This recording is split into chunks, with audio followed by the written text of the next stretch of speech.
Napoléon est désormais tout-puissant. Le guerrier est au sommet de sa carrière, mais pour en arriver là, ils ont été nombreux à l'aider, dont des Lorrains et des Francs-Comtois. Je suis Grégory Barbier et voici les grandes histoires de l'Est, Napoléon, une série en 6 volets. Épisode 4, Napoléon au sommet. 2 décembre 1804, c'est jour de fête à Notre-Dame de Paris. Napoléon va être couronné, ou plutôt il va se couronner lui-même. Il va devenir empereur sous le nom de Napoléon Ier.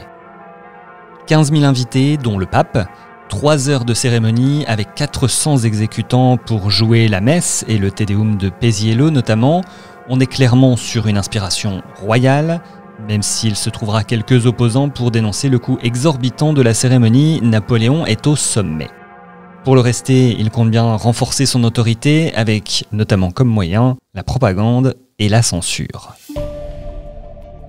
Et là, les préfets jouent un rôle important. Napoléon a un peu hiérarchisé l'administration comme l'armée. À la tête de la pyramide, un homme, l'empereur. Après les départements créés à la Révolution s'ajoutent les arrondissements, les cantons et les communes. Les élections sont remplacées par des nominations. Auparavant, la Révolution avait mis en place des départements, mais aucune personnalité importante d'influence ne savait l'organiser. David Chanteran, historien et conservateur du musée Napoléon de Brienne-le-Château. Et c'est Bonaparte qui va l'instaurer à partir du consulat avec les préfets qui sont à la fois un relais pour le pouvoir central, mais qui également permettent aux citoyens d'avoir un intermédiaire, un interlocuteur privilégié, ce qu'il va devenir et ce qu'il ne cesse d'être d'ailleurs jusqu'à aujourd'hui. La police connaît aussi une redoutable transformation. Chaque ville de plus de 5000 habitants est dotée d'un commissaire et les mouchards sont partout.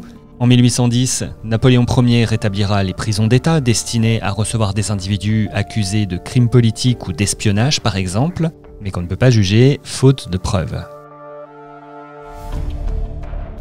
Pour les autres, il y a les tribunaux, aussi aux ordres de Bonaparte. Des juges de paix siègent au niveau des cantons, mais on trouve désormais des tribunaux dans chaque arrondissement. Au sommet de la pyramide, la Cour de cassation, créée dès 1790, est maintenue. Les juges ne sont désormais plus élus, mais bien nommés par le pouvoir. Napoléon va également créer le juge d'instruction en 1808. La presse et les arts sont soumis à la censure, ce qui n'empêche pas un courant artistique d'émerger, le style empire. Un représentant ancien parmi les peintres de l'époque, Isabey. Isabey était l'un des peintres préférés de Napoléon. Il a réalisé plusieurs portraits de Joséphine puis de Bonaparte. Il devient ensuite dessinateur des blasons et des costumes. C'est aussi lui qui était en charge de l'organisation des fêtes du couronnement. La famille Bonaparte a laissé un souvenir encore vivace aujourd'hui à Plombières-les-Bains dans les Vosges. La petite commune a vu durant plusieurs années Joséphine, Madame Mère, Louis, Joseph et bien d'autres membres de la famille impériale. Plombières était une station thermale connue depuis l'époque romaine, où les ducs de Lorraine avaient l'habitude de se rendre. Jérôme Estrada, journaliste, auteur du livre Napoléon. Et au début du XIXe siècle, il était de bon ton de faire des cures. Et la famille Bonaparte va s'approprier cette station thermale située dans les Vosges, une tradition qui sera d'ailleurs reprise par Napoléon III bien plus tard. Le premier voyage pour Joséphine date de 1798, en plein été, alors que son mari est parti pour la campagne d'Égypte. La jeune femme s'installe dans l'une des belles maisons de la Grande Rue, chez l'ancien maire de la ville. Un premier voyage qui sera marqué par un incident, le balcon où avait pris place Joséphine pour écouter une aubade en son honneur s'effondre, rongé par l'humidité. Heureusement, un colonel passait par là au même moment et a rattrapé la future souveraine. Visiblement, ça n'a pas fait peur à Joséphine qui est revenue à Plombières en 1801, 1802 et 1805. Devenue alors impératrice, c'est une visite en grande pompe avec de nombreuses fêtes et Joséphine offre une réception en l'honneur de ceux qui l'ont reçue. Et ce ne sera pas la dernière fois que l'on verra un Napoléon à Plombières. Un petit garçon d'1 an et demi lors de sa première visite est revenu 47 ans plus tard. Il était alors devenu Napoléon III. Après cette petite pause détente avec la famille de Bonaparte, retour à la guerre avec le leader et sa grande armée. Celle-ci comptera jusqu'à 400 000 hommes. Chaque année, l'empereur détermine ses besoins qui ne cessent de grandir au fur et à mesure des conquêtes. Sur l'ensemble de la période, près de 2,5 millions d'hommes sont ainsi mobilisés. Et ça ne peut se faire que par un système de conscription. Il y a certes des professionnels, mais aussi de simples Français âgés de 20 à 25 ans. La paix n'a pas duré bien longtemps en Europe en ce début de 19e siècle. La situation est toujours tendue entre la France et l'Angleterre. Blocus, représailles, tensions autour des colonies, la guerre semble désormais inévitable. Et la première manche va se jouer à Trafalgar, tout au sud de l'Espagne. Une bataille navale entre les forces françaises et les Anglais. Le vice-amiral Villeneuve se fait surprendre par l'amiral Nelson de la Royal Navy ce 21 octobre 1805. Les navires français sont détruits en grande partie. L'Empire doit renoncer à son projet d'envahir l'Angleterre. D'autant plus que les Anglais viennent de s'allier avec les Russes.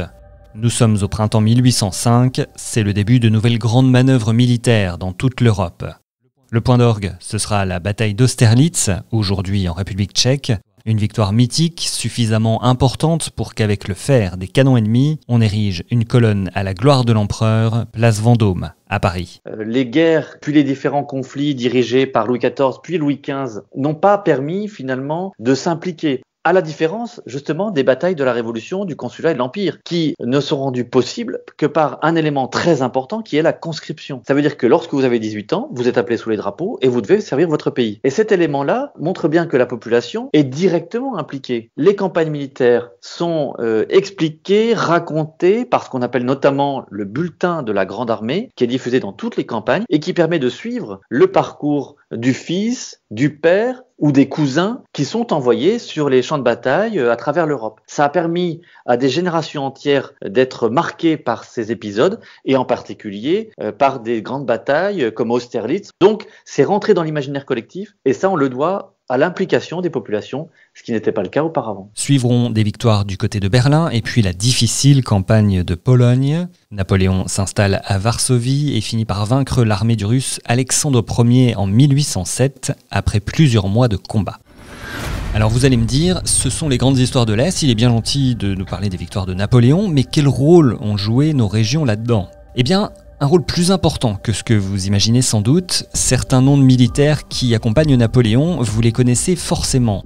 Duroc, le maréchal Oudinot, Excelmans, Axo, Kellermann, Claude-Victor Perrin, Pajol. Aujourd'hui, ce sont devenus des noms de rues, de places que l'on prononce tous les jours. Mais à la base, ce sont avant tout des seigneurs de la guerre. La Lorraine et la Franche-Comté, puis on ajouterait l'Alsace d'ailleurs, sont vraiment trois régions qui vont beaucoup donner de militaires pour plein de raisons.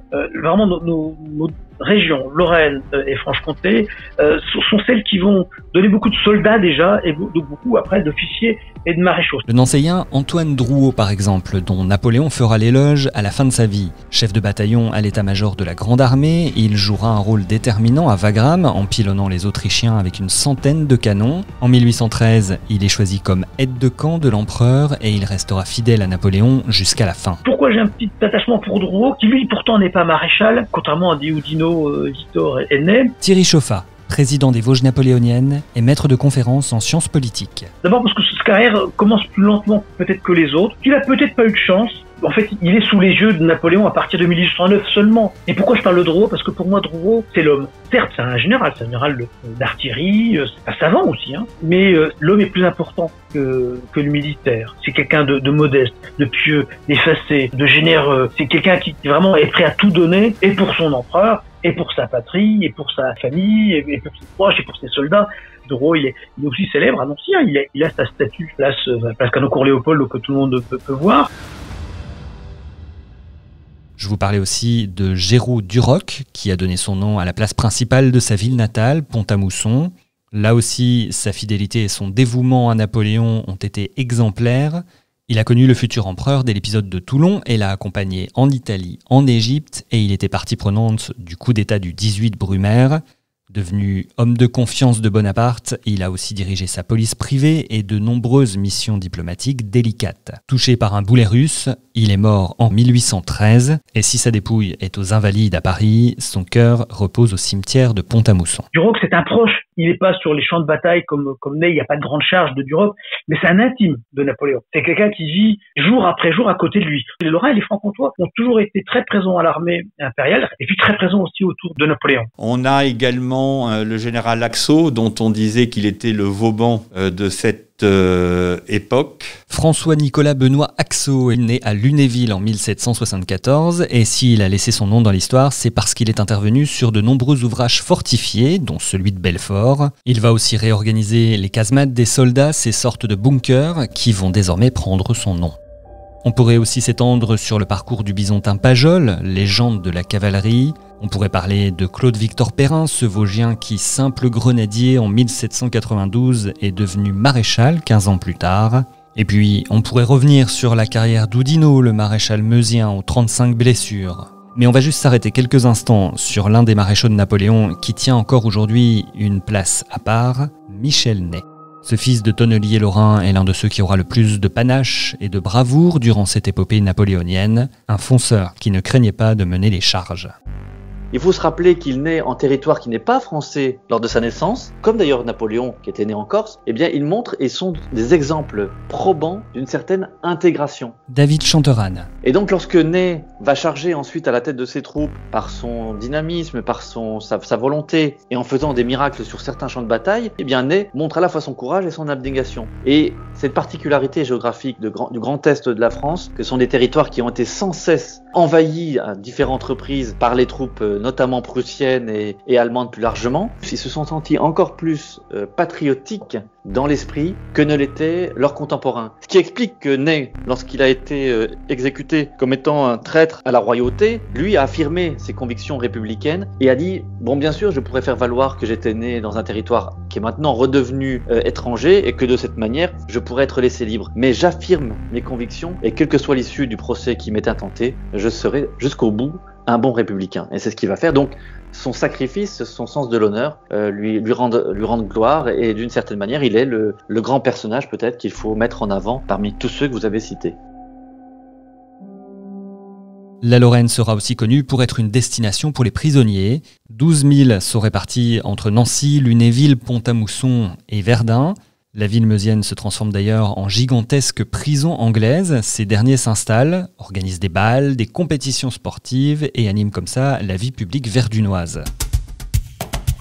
De l'autre côté de la France, un premier grain de sable va gripper la machine napoléonienne, la situation en Espagne. Le pays était d'abord un allié avec un but, se partager le Portugal un peu trop proche de l'Angleterre.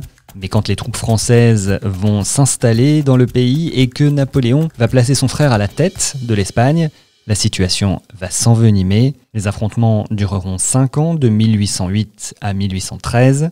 La Grande Armée est occupée dans la péninsule, les pays de l'Est de l'Europe peuvent préparer leur revanche.